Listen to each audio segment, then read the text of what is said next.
Wanna see what I'm thinking? There's all kinds of stuff. In the head of the girl. I'm the girl. With her head coming off. Today, Mindy announced her new name. Delilah.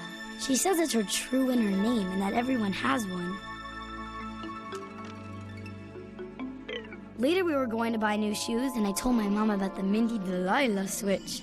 I asked her, do you think I fit my name? Her answer, everyone is unique. At the store, I was watching all these people struggling to decide when it hit me. We are our shoes. It was almost too much to be in the store. Everything was so un-me until I saw them. Oh, Alice. Mom snorted. What on earth are you going to wear them with? My clothes, I said. I didn't mean to sound snotty, but I knew the concept of true inner boots was way over her head. Jill put on my old shoes for the walk home. She kept stopping to hug the trees and pat the parking meters. And Mom made me promise 1,000 times that I'd keep wearing my new boots even when the love is gone. I'm gonna wear them forever. I'd forgotten about the whole name thing until Dad came in to say goodnight. He called me Sweet Pea, and for some reason, I guess I do feel sweeter when he calls me that, even though I'd die if anybody ever knew. That's done.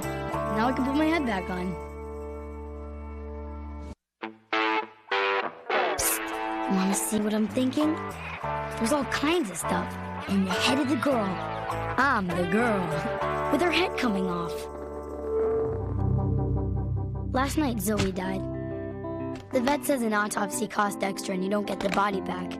So we agreed that it just must have been Zoe's time. Mom said we could bury Zoe in Nana's woods. I was supposed to meet Suki for swimming. When I called to cancel, she said, nothing personal, but as you know, I hate cats. At Nana's, we crawled around trying to feel Zoe's spirit for the right resting spot. Yeah. We dug a hole, but Mom said it had to be deeper. I remembered that time I put Zoe in a bonnet and bib. I wished we had a picture. Then I couldn't stop thinking about when I shoved her off the bed. She wouldn't come to me for weeks. We all loved you so much. Jill was crying and wouldn't let go of my hand.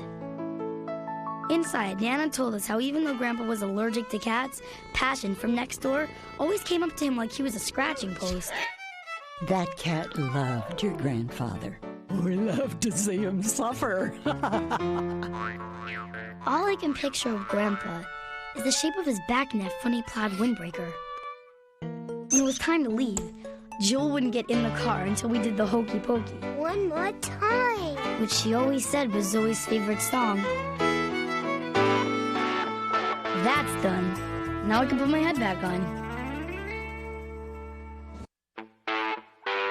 Psst, wanna see what I'm thinking?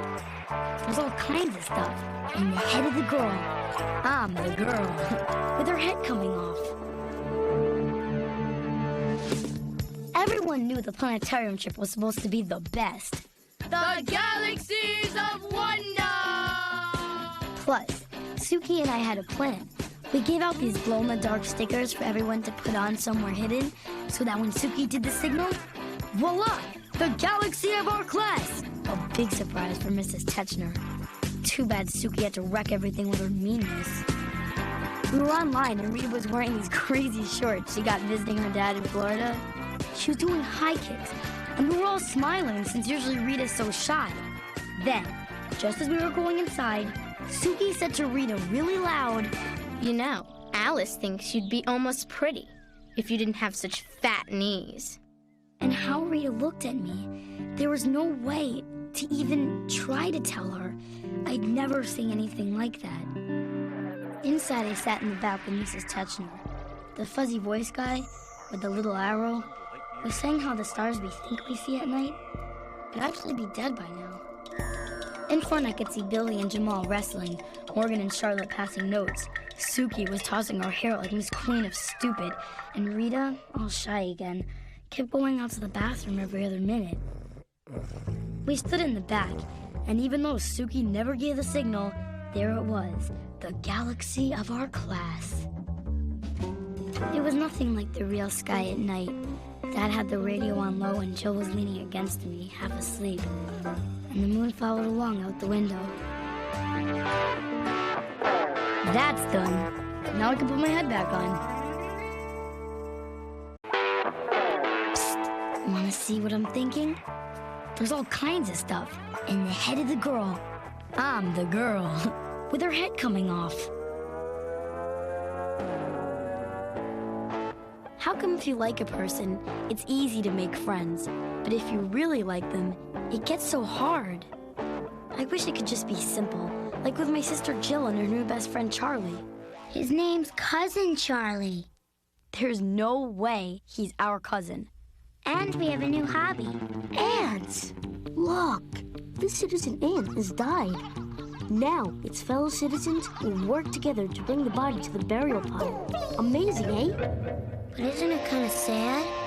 Jill, there's no sadness in the world of bugs. And in the world of me? All through math today, I was thinking about my biggest crush ever, Elvin.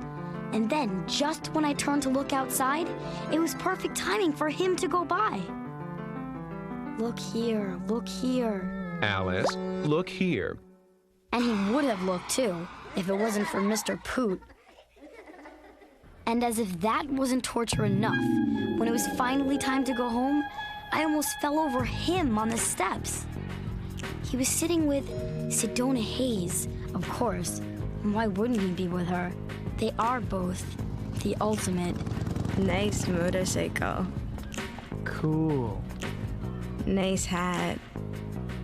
Cool. It was almost like too much. Like their being together made a black hole of coolness. Elvin? I think you're sitting on my hair. Cool. When I got home, the ants had escaped. No stepping on the floor! Where the dickens is that bug spray? Bug spray? No! Mom could tell I was too upset to help. I kept thinking about how they say, if you've got it, flaunt it. But what if you don't? Why do humans have to be so different? Why can't we be more like the ants? Citizen Alice, this stinking hunk of food will be most fine for the dawn of perfection ritual. Yes, we must transport it to the home of all others. Allow me to help fellow citizens, for all must be equal in our perfect bug society. However, there seems to be something more equal about you. Yeah? Brother, sister, I can't hold this by myself. Mom decided to bug bomb the house. Alice, please, take them for ice cream. Cousins, I'm thinking of a number between 2 and 7. 54? That's it. Hey, Alice. Isn't that your friend? That Elvin guy? Wild. He's so loud. And so... Good catch. What are you doing? Well, you know how after a wedding, they tie all those cans and junk to the car so it makes that really cool noise? It's kind of like that. I bet if you put some pennies or little rocks in, you could really make a racket. Thanks. Hey, Dorco! We don't have all day. I guess I better go. Yeah, see you around, Dorco.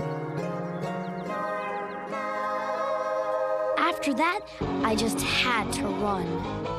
It was hard to figure out if I had scored coolness points or if Elvin had lost them, but who could care? And the next thing I knew, I was in a hopping race with Jill and Charlie, and you know, I didn't even mind calling him cousin. That's done. Now I can put my head back on.